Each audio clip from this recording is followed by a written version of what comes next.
The 21st century has witnessed a remarkable geopolitical shift with the peaceful rise of China and the subsequent development of other Asian countries, laying the groundwork for what many envision as the dawn of an Asian century. Amidst this transformative era, renowned Singaporean diplomat, scholar, and author Kishore Mahbubani stands as a prominent advocate for this paradigm shift, earning him the title of the Muse of the Asian Century.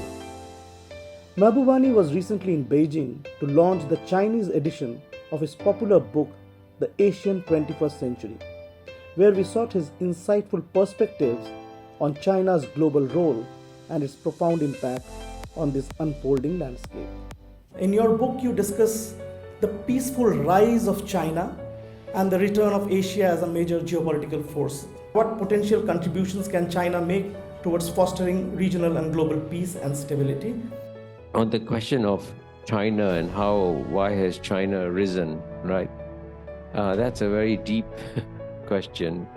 But what is shocking is that many Americans especially are not aware that China represents the world's oldest continuous civilization.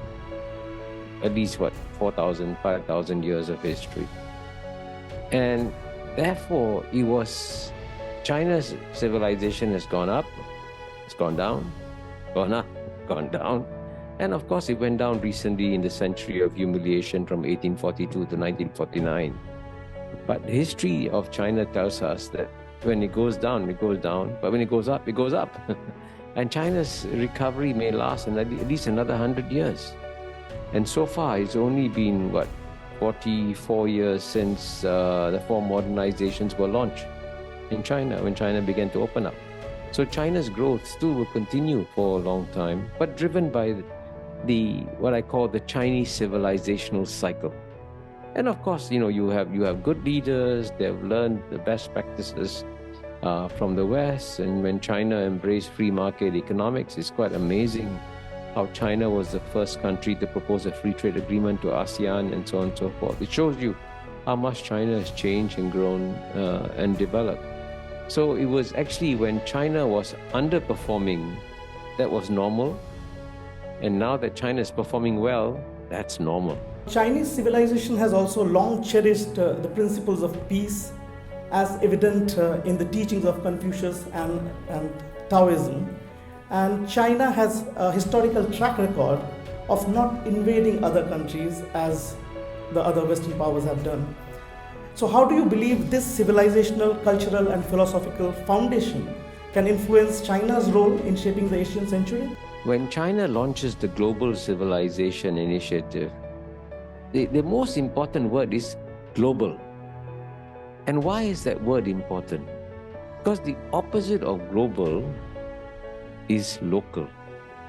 Now, if you look at what President Trump said all the time, President Trump never used the word global.